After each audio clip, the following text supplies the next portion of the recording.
Hello students, welcome to the channel science by Ekta ma'am. Last class में हमने हमारा जो चैप्टर नंबर 2 था साइंस का, एसिड बेस और सॉल्ट्स, उसको ऑलमोस्ट कंप्लीट कर लिया था। आज की क्लास भी उसी टॉपिक को आगे बढ़ाते हैं और इस चैप्टर को आज हम इस क्लास में कंप्लीट करते हैं। आज की क्लास में हम पढ़ेंगे कुछ कॉमन इस तरह के सॉल्ट्स जो कि NaCl की मदद से बनाए जाते हैं। NaCl जो है, NaCl यानी कि कॉमन सॉल्ट, सोडियम क्लोराइड, इसकी मदद से पहली बात तो ये मिलता है कहाँ से, तो समुद्र का जो पानी है उसके क्रिस्टलाइज होने से सोडियम क्लोराइड की क्रिस्टल्स बनते हैं।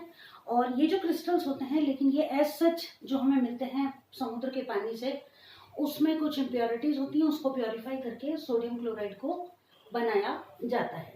इस सोडियम क्लोराइड की मदद से हमारे दैनिक जीवन में कई सारी गतिविधियां पूरी होती हैं, यानी कि कई सारी चीजें इस तरीके की बनाई जाती हैं, कुछ सॉल्ट्स इस तरीके के बनाए जाते हैं जो कि कॉमन सॉल्ट के बिना बन पाने पॉसिबल नहीं है। जैसे बनाया जाता है इससे सोडियम हाइड्रोक्साइड, मेनली ये बनाया जाता है, और भी बेकिंग सोडा बनाया जाता है, वॉशिंग सोडा इसकी मदद से बनाया जाता है, और साथ में ही बनाया जाता है ब्लीचिंग पाउडर। तो अब हम एक एक करके इनको पढ़ते हैं और ये पता लगाते हैं कि NaCl की मदद से सोडियम क्लोराइड की मदद से ये सभी केमिकल सॉल्ट्स किस तरीके से बनाए जाते हैं। तो पहला जो अब हम केमिकल पढ़ेंगे जो कि NaCl की मदद से बनाया जाता है, वो है सोडियम हाइड्रोक्साइड या NaOH। यहाँ पर ये जो डायग्राम आपको दिख रहा है, ये है प्रोसेस जिसे कहा जाता है क्लोर एल्केलाई प्रोसेस। इसे कहा जाता है क्लोर क्षार प्रक्रिया। ये जो डायग्राम आपको दिखाई दे रहा है, इसमें बताया जा रहा है कि किस तरीके से NaOH का फॉर्मेशन होता है NaCl की मदद से। देखिए, सबसे पहले ये जो apparatus आपको दिखाई दे रहा है, ये एक चैम्बर है, दोनों तरफ इसमें बाहर निकलने का रास्ता है, यहाँ से ब्राइन। अब ब्राइन क्या होता है? ब्राइन जो है ये है NaCl प्लस वाटर, यानी कि जब हम नमक को पानी में घोल देते हैं तो जो सॉल्यूशन बनता है उसे कहा जाता है ब्राइन। तो ये है ब्राइन वाटर। किया क्या जाता है, देखिए कि ये जो apparatus है, यहाँ से ब्राइन वाटर यानी कि NaCl युक्त पानी अंदर भेजा जाता है। बीच में एक पार्टीशन होता है, मेम्ब्रेन झिल्ली जिसको कहा जाता है। एनोड और कैथोड बना दिए जाते हैं, यहाँ से एग्जिट का रास्ता है। ये एनोड है और ये कैथोड है, दो इलेक्ट्रोड्स लगा दिए जाते हैं। एनोड जो है positively charge, cathode negatively charge है। एनोड पर क्लोरीन गैस मुक्त होती है, कैथोड पर हाइड्रोजन गैस मुक्त होती है। अब प्रोसेस को अच्छे से समझते हैं। देखिए कि NaCl, ब्राइन वाटर यानी NaCl को जब हम पानी में मिलाते हैं तो ये Na प्लस और Cl माइनस यानी कि सोडियम आयंस और क्लोराइड आयंस में विभक्त हो जाता है, यानी कि टूट जाता है। अब ये जो मेम्ब्रेन है ये क्या मदद करती है कि क्लोराइड आयंस जो हैं ये आते हैं किधर, एनोड की तरफ, और हाइड्रोजन आयंस किधर जाते हैं, यानी पॉजिटिवली चार्ज आयंस तो जाते हैं कैथोड पर, और नेगेटिवली चार्ज दोनों आयंस जो हैं ये आते हैं कहाँ पर, एनोड पर।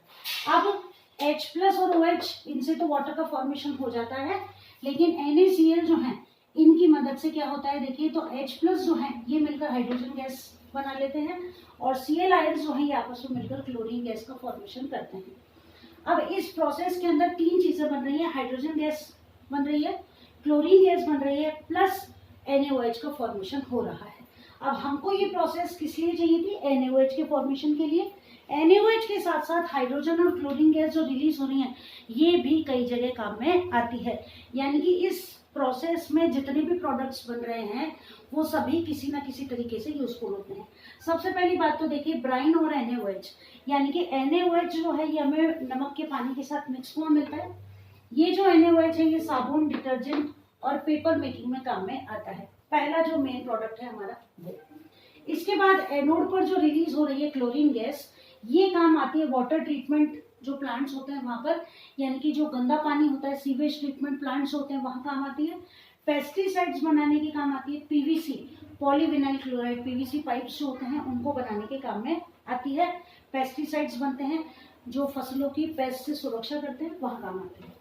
हाइड्रोजन गैस जो रिलीज हो रही है, ये hydrogen gas as a fuel काम में आती है, प्लस अमोनिया के फॉर्मेशन, अमोनिया गैस होती है उसके फॉर्मेशन में काम में आती है। साथ ही साथ ये जो क्लोरीन गैस है ये आगे जाकर हमारे काम आएगी ब्लीचिंग पाउडर बनाने में। तो अब ये तो फ्यूल और अमोनिया बनाने के लिए काम में ले लिया जाता है, और यहीं से ये जो क्लोरीन है ये अगला प्रोडक्ट बनाने के काम में आता है जिसे कहा जाता है ब्लीचिंग पाउडर। तो इस क्लोरीन को यहाँ से एक पाइप के थ्रू ले जाया जाता है और इससे यहीं से बना दिया जाता है साथ के साथ ब्लीचिंग पाउडर। तो पहला जो हमारा सॉल्ट था NaOH वो कंप्लीट हो गया, और ये हमें पता चल गया कि किस किस जगह ये काम में आ रहे हैं, जो प्रोडक्ट्स बन रहे हैं। इस प्रोसेस का नाम है क्लोर एल्केलाई प्रोसेस या क्लोर क्षार प्रक्रिया। अब आगे चलते हैं अगले कंपाउंड की तरफ। अगला जो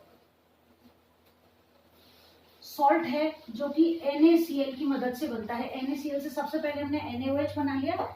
NaOH जो बना उसी के अंदर जो क्लोरीन गैस मुक्त हुई उससे अब हम बनाएंगे ब्लीचिंग पाउडर। ब्लीचिंग पाउडर इसे कहा जाता है विरंजक चूर्ण। विरंजक चूर्ण। अब विरंजक चूर्ण बनाया कैसे जाता है? तो विरंजक चूर्ण बनाने के लिए क्या किया जाता है, देखिए स्लेट लाइन यानी कि कैल्शियम हाइड्रोक्साइड जो है CaOH होल्ड वाइज, इसके ऊपर जब वहां से रिलीज हुई क्लोरीन गैस मुक्त की जाती है, यानी कि इस चूने के पत्थर के ऊपर से पाइप के थ्रू वो क्लोरीन गैस जो कि पिछली प्रोसेस में काम आ रही थी वो रिलीज की जाती है, तो ये बनता है CaOCl2। CaOCl2 जो है ये है ब्लीचिंग पाउडर या विरंजक चूर्ण, और साथ में वाटर का फॉर्मेशन हो जाता है। अब हमें जो चीज याद करनी है वो क्या याद करनी है, देखिए पहली बात तो ये रिएक्शन जिससे ये बन रही है CaOCl2 ये है ब्लीचिंग पाउडर, और इसका केमिकल नेम क्या है,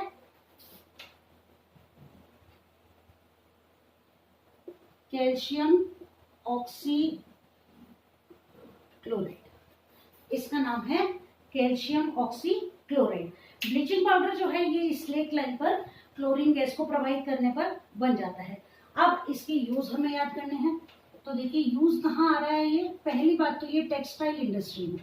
टेक्सटाइल इंडस्ट्री में कहाँ काम आएगा, टेक्सटाइल इंडस्ट्री में ये काम आएगा कपड़ों का रंग उड़ाने में, ताकि उन पर दूसरा कलर किया जा सके। उसके बाद इसका काम क्या होगा, ये केमिकल इंडस्ट्री में एक ऑक्सीडाइजिंग एजेंट के रूप में काम में आता है। Oxidising agent in chemical factories. और ये कहाँ काम आएगा, तो ब्लीचिंग पाउडर जो है ये काम में आएगा कहाँ पर, पानी को जर्म से फ्री करने के लिए, यानी कि फॉर डिसइंफेक्टिंग वाटर। पानी जो है उसको कीटाणु मुक्त करने के लिए उसमें ब्लीचिंग पाउडर डाला जाता है, जिससे कि उसके अंदर उपस्थित जो कीटाणु हैं वो नष्ट हो जाए। ये हो गया ब्लीचिंग पाउडर। इनसे रिलेटेड क्वेश्चन आपसे जरूर एग्जाम में पूछा जाता है, चाहे ब्लीचिंग पाउडर हो, चाहे वॉशिंग सोडा हो, चाहे कि प्लास्टर ऑफ पेरिस हो। तो एक एक करके याद आपको यही करना है, ये याद होना चाहिए, बनने की प्रोसेस, इसका केमिकल नेम, और कम से कम 2 यूज आपको हर सॉल्ट के याद होने चाहिए। ब्लीचिंग पाउडर हमने पढ़ लिया। अब हम चलते हैं अगले सॉल्ट की तरफ जो कि है baking soda.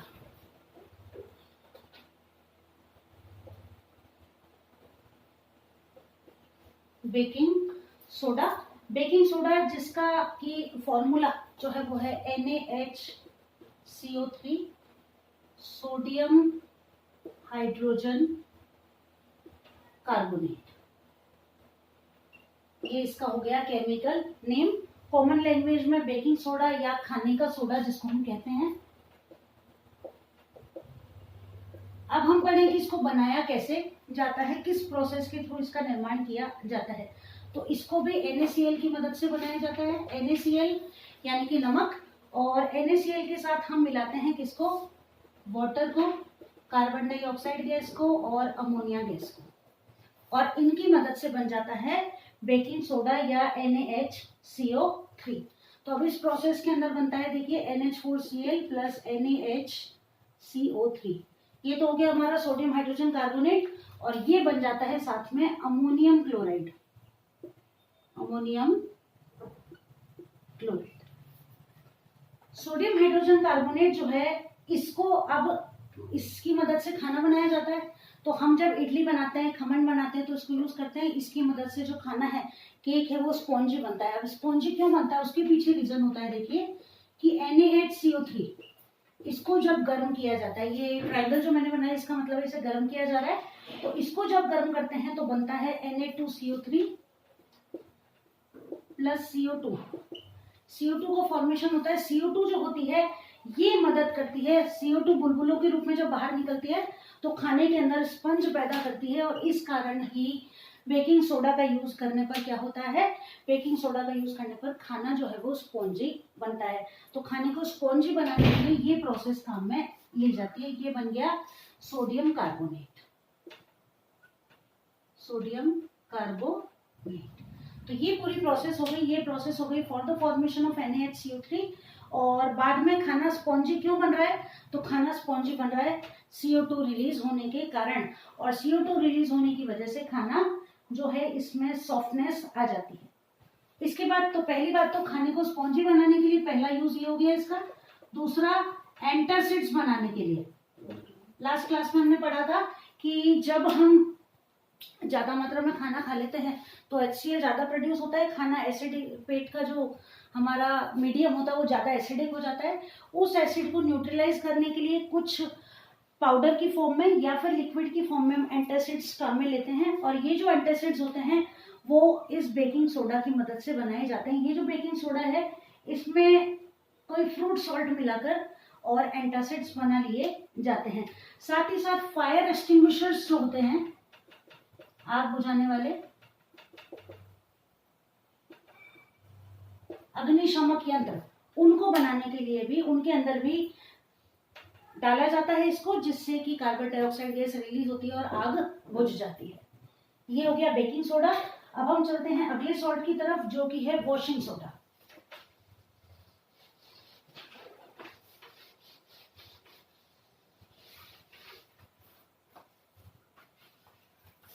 Fourth one is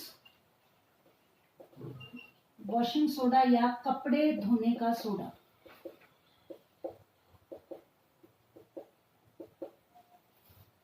कपड़े धोने का सोडा, जिसका कि नाम क्या है, इसको लिखेंगे कैसे, Na2CO3 10H2O। ये इसका केमिकल फॉर्मूला। Na2CO3 ये है सोडियम कार्बोनेट। लेकिन अब मैंने ये क्या लिखा है साथ में 10H2O, यानी कि यहाँ ये जो 10H2O है ये सोडियम कार्बोनेट के पर यूनिट मॉलिक्यूल के साथ 10 मॉलिक्यूल्स वाटर के साथ में जुड़े हुए पाए जाते हैं। और इसे कहा जाता है वाटर ऑफ क्रिस्टलाइजेशन। तो इसका जब भी आप फॉर्मूला लिखेंगे तो पूरा फॉर्मूला आपको लिखना पड़ेगा, वाटर ऑफ क्रिस्टलाइजेशन। क्रिस्टलन जल जिसे कहा जाता है, ये वो है साथ में। तो Na2CO3 बनाने की प्रोसेस एकदम इजी है कि Na2CO3 के साथ 10 वाटर मॉलिक्यूल्स जुड़कर बना लेते हैं Na2CO3 डॉट, डॉट का मतलब ये इसके साथ मल्टीप्लिकेशन में डॉट लगाना जरूरी है। और ये बन गया वॉशिंग सोडा या फिर सोडियम कार्बोनेट। इसके यूज कहाँ किए जाएंगे, तो इसको यूज लिया जाएगा ग्लास, सोप और पेपर इंडस्ट्री में।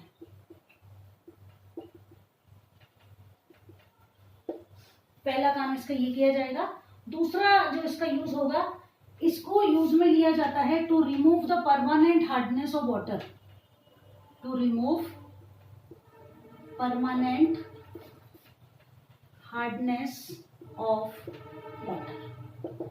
साथ ही साथ जो घर पर सफाई के लिए हम काम में लेते हैं क्लीनिंग एजेंट के रूप में, domestically cleaning agent for domestic purpose, घर में जो हम काम में लेते हैं ना, जिनकी मदद से हम साफ सफाई करते हैं, उनके अंदर भी वॉशिंग सोडा डला हुआ पाया जाता है। इसके बाद देखिए वाटर ऑफ क्रिस्टलाइजेशन, जैसे ये रहा CuSO4 5H2O, ये भी एक एग्जांपल है किसका, वाटर ऑफ क्रिस्टलाइजेशन का। तो अब ये वाटर ऑफ क्रिस्टलाइजेशन है क्या, तो वाटर ऑफ क्रिस्टलाइजेशन जो है वो है fixed number of water molecules, fixed number of water molecules present, यानी कि निश्चित संख्या में जल के मॉलिक्यूल्स जो कि उपस्थित होते हैं इन 1 यूनिट फॉर्मूला। 1 यूनिट फॉर्मूला यानी कि एक जो मॉलिक्यूल है इन 1 यूनिट फॉर्मूला किसी भी केमिकल के या कंपाउंड के ऑफ द सॉल्ट। किसी भी सॉल्ट के साथ एक यूनिट फॉर्मूले के साथ जितने वाटर मॉलिक्यूल्स जुड़े हुए हैं उनको कहा जाता है वाटर ऑफ क्रिस्टलाइजेशन या क्रिस्टलन जल कहा जाता है। और अब इस तरह हम पढ़ते पढ़ते आ गए हमारे लास्ट टॉपिक पर, जो कि है प्लास्टर ऑफ पेरिस। पीओपी आपने नाम सुना होगा, और उस पीओपी को ही कहा जाता है प्लास्टर ऑफ पेरिस। अब ये बनाया कैसे जाता है प्लास्टर ऑफ पेरिस? तो देखिए, जिप्सम जो होता है, प्लास्टर ऑफ पेरिस पीओपी इसे कहा जाता है। जिप्सम जो होता है इसको 373 केल्विन पर जब गर्म किया जाता है तो ये कन्वर्ट हो जाता है किसके अंदर? पीओपी के अंदर कन्वर्ट हो जाता है। केमिकली अब हम पढ़ते हैं कि किस तरीके से बनाया जाता है। तो देखिए, ये रहा जिप्सम,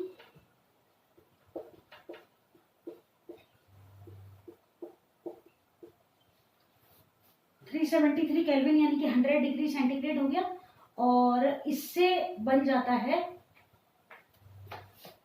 CaSO4.12H2O प्लस, हो गए 2 मॉलिक्यूल्स। यानी कि ये भी जिप्सम के साथ भी ये जो 2 वाटर मॉलिक्यूल्स हैं ये क्या है? वाटर ऑफ क्रिस्टलाइजेशन है। इसको गर्म करने पर ये कन्वर्ट हो गया किसके अंदर? ये है प्लास्टर ऑफ पेरिस, और ये 1/2 H2O मॉलिक्यूल इसके साथ अलग हो जाता है। ये प्लास्टर ऑफ पेरिस क्या है? ये एक व्हाइट कलर का पाउडर है जिसको जब हम पानी के साथ मिक्स कर देते हैं तो उल्टी प्रोसेस हो जाएगी। इसको जब हम पानी के साथ मिक्स करेंगे तो ये वापस किस में कन्वर्ट हो जाएगा? जिप्सम में कन्वर्ट हो जाएगा। इसीलिए आपने देखा होगा कि ये जो प्लास्टर ऑफ पेरिस होता है इसको ज्यादा मिक्सचर एक साथ नहीं बनाया जाता है, जल्दी ये सॉलिड फॉर्म में आ जाता है। इसलिए जब भी इसको यूज में लिया जाता है तो थोड़ी थोड़ी मात्रा में इसमें पानी मिक्स करके इसको बनाया जाता है, वरना थोड़ी देर में सॉलिड फॉर्म में कन्वर्ट हो जाता है, यानी कि जिप्सम में कन्वर्ट हो जाता है। अब ये काम कहाँ कहाँ आएगा? तो देखिए, इसका पहला जो यूज होगा ये प्लास्टर, चोट लग जाती है ना तो प्लास्टर जो होता है पट्टियों में जिप्सम को प्लास्टर ऑफ पेरिस को भिगोकर उन पट्टियों को बांधा जाता है। प्लास्टर बांधने के काम में आता है। इसके बाद जो दांत होते हैं उनका प्रॉपर नाप लेने के लिए तो फ्रेम बनाया जाता है फॉर मेकिंग आर्टिफिशियल टीथ।